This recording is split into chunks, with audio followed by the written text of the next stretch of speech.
This episode of the Helping Healing Humor podcast is brought to you by Howell Wealth Management. On the Helping Healing Humor podcast, we talk about anxiety and stress and its impact on our everyday lives. We know that finances, including planning for retirement, is one of the leading causes of stress. It can be confusing and overwhelming. There are differing opinions on the best approach. It can be hard to know who to trust. For our retirement planning, Whitney and I trust Greg Howell of Howell Wealth Management at Northwestern Mutual. Greg is professional, knowledgeable, and accessible. He looks at the whole picture and thinks outside the box to create ways to help you reach your financial goals. Retirement planning can be especially challenging for ministers who do not have the benefit of a 401k, but Greg's expertise and creativity can get you on the right path and give you confidence for the future. Text him to schedule your free 15-minute consultation today at 931-638-1576. Be sure to tell him Ben and Travis sent you. Welcome into the Helping Healing Humor with Ben and Travis podcast, brought to you by the Staying Alive Disco Dodgeball Tournament for St. Jude, coming up this Saturday at Mars Hill Bible School in Florence, Alabama. Still time to get a team or sign up as an individual. We'll draft you to a team. Or be sure to just turn into the live stream over on Facebook.com/Ben and Travis. We're thankful to have you for part 2 of our interview with Cayron Mann, as she'll be talking a little bit about equine assisted therapy on this episode. Be sure to go check out part 1. And once again, thankful that you're with us. Cayron, Ben and I had a wonderful experience. And was that last fall? I believe it was. Everything seems like a long time ago, in which we visited you and some other special animals, I'll say, some horses. So not that you're an animal. No. Other special animals was just talking about the animals. You're, and the horses, us wild animals. It just doesn't get any better, does it? No. And then you throw in some tubing and some cones and some other things. We had a blast. It was a lot of fun. There are pictures out there if you want to see them. But what tell us a little bit about that and how that helps folks. Absolutely. Another, I guess you'd say a different modality. It's called equine assisted psychotherapy. And we use horses, and where I'm associated is Renewed Spirits in Florence, Alabama. And we use horses in the therapy session. We may be out in the pasture. We might be in the arena. We're in the arena a lot right now because it's really hot out in the pasture. And there's a wonderful fan that keeps us comfortable there. Equine assisted psychotherapy, it is, well, for one thing, it is hard to ignore a 1,300-pound animal of prey that is in front of you. And this animal of prey is able to notice your heartbeat, able to notice any move that you're making, and is able to read you better than we can read each other. Of course, we're not animals of prey. We're predators. And so we don't think like an animal of prey does. A horse, from what I've been told and from what I understand, they're looking out for a predator 24/7. So a horse is going to respond to your move, a horse is going to respond to your every move. It's going to respond to your mood. When we have a client with who is out there with equine assisted psychotherapy, the client might be nervous, and the horse will reflect that with running, with they call it, the horse will just start kind of licking and chewing, and the horse is already processing what they're noticing in the client. We'll allow the clients at first, and I believe that y'all did this, just started out brushing. And what I find interesting is that brushing is a side-to-side movement, which goes with EMDR. Mm-hmm. But that just calms the horse. It also helps calm the client, and it creates a connection between the client and the horse. But what on earth do horses do that can help a client figure out something? Well, it's interesting. The client will oftentimes create their own metaphors. When we walk out into the pasture and the client is, well, I don't know if the client's really trying to decide on which horse to work with. It's interesting how the horse often chooses the client, and we see that time after time. It's a pretty neat thing to see. But a client will all of a sudden notice how the horse is acting, how the horse is responding, and will suddenly say, yeah, that's just like the person that I'm having a hard time dealing with right now. And I haven't even said a word. The client will oftentimes create and be able to match that with what's going on with them. I stay out of the way as much as possible. I use a lot of clean language. And by clean language, the way we're trained in equine assisted psychotherapy, I'll just give for example, if the horse moves, I don't define that as, oh, look, the horse just moved away from you. All I say is, that's interesting. The horse just had some movement.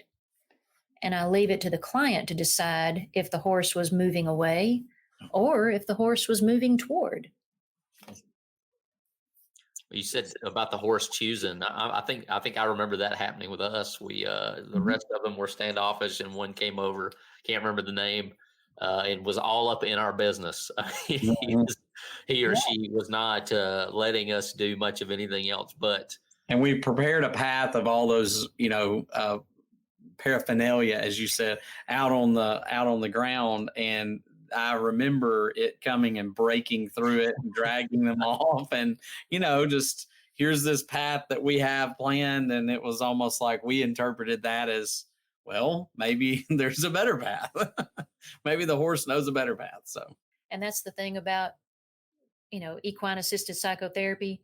Clients can generally find their own answers when they're in a place where they can be calm, where they can finally see a path. And when we're in the arena, y'all mentioned, we kind of joked about paraphernalia. There's a lot of items in there.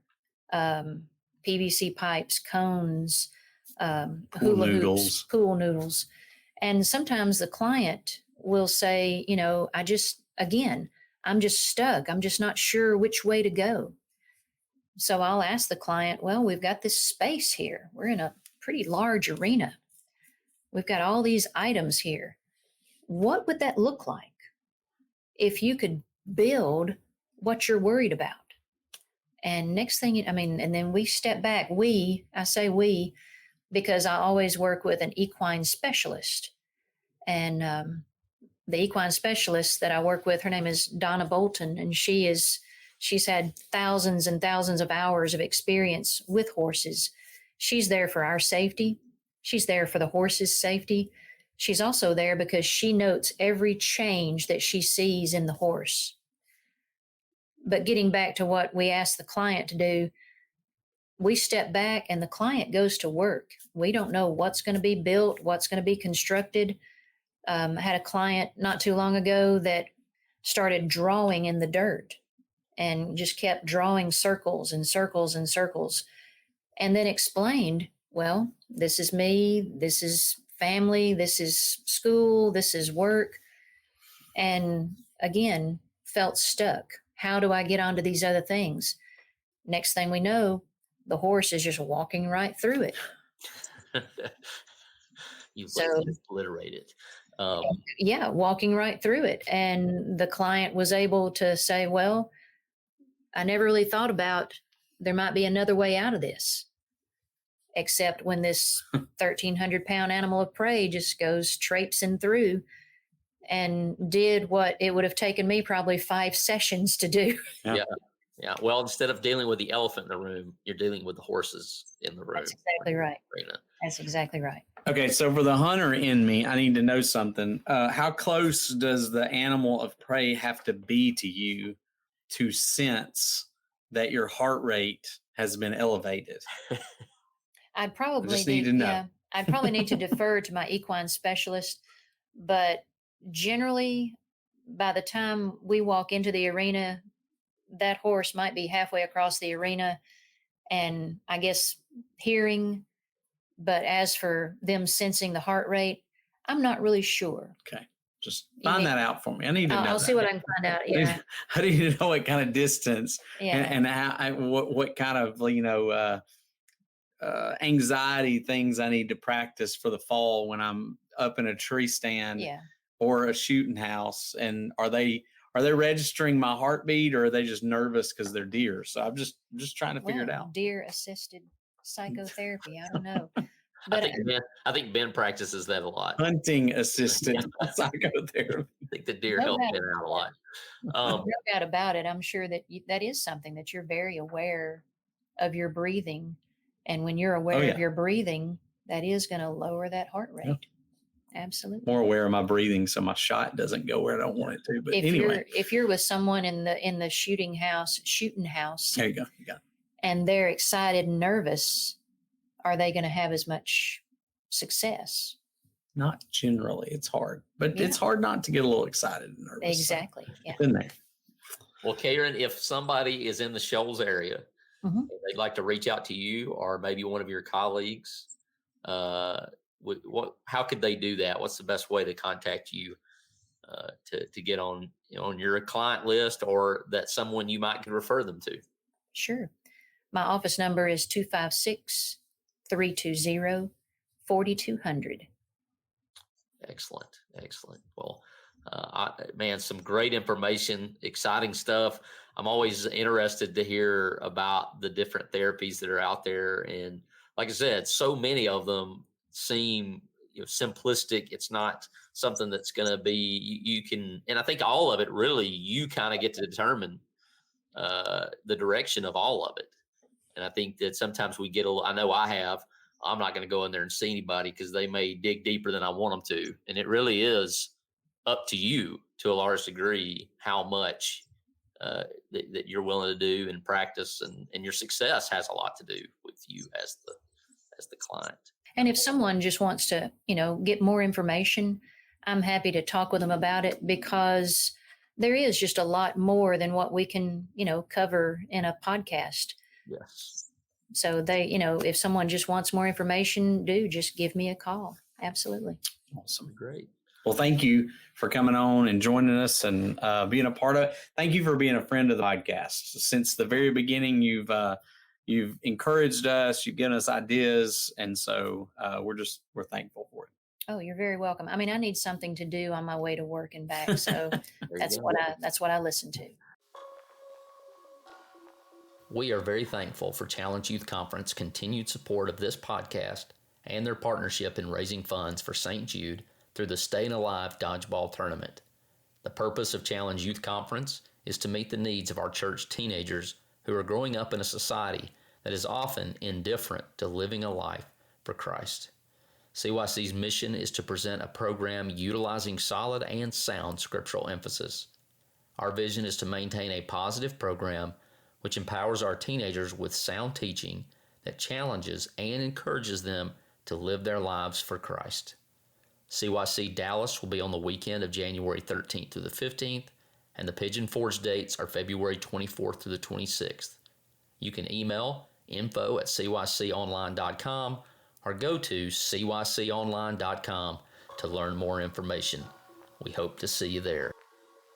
So, Cayron, we can't let you go without a fun question, as we call it. So I'll give you one fun question.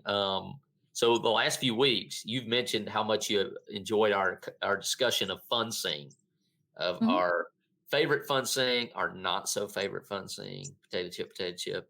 Purple soup. So, Cayron, can you give us, and I'll let you make the choice. You can go negative, you can go positive, you can go both. So what is your favorite or least favorite fun sing song? Well, I really enjoyed the newest fun sing song with the itchy, scratchy.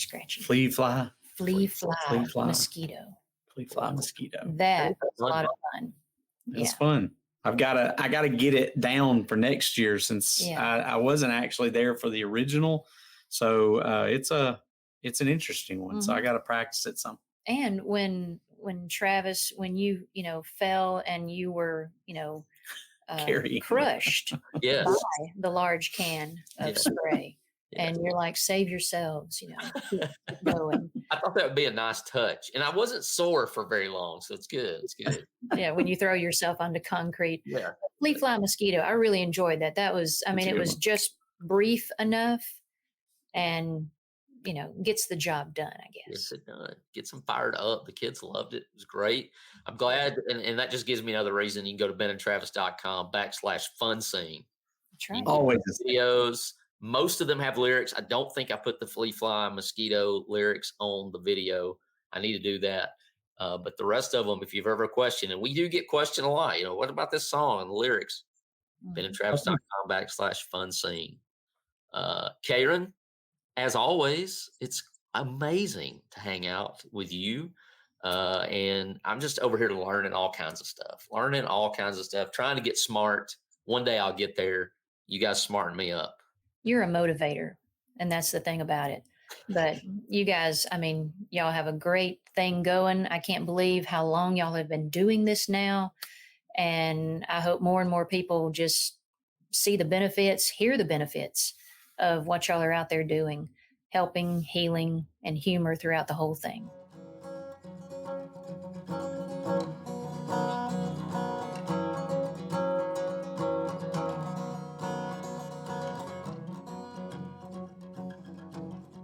Thanks for being with us for this episode of the Helping Healing Humor podcast. Be sure to download our free ebook, 28 Days of Focused Living, at benandtravis.com and receive all of our Helping Healing and Humor extra content directly in your inbox. We look forward to having you join us at the same Ben and Travis time, same Ben and Travis channel.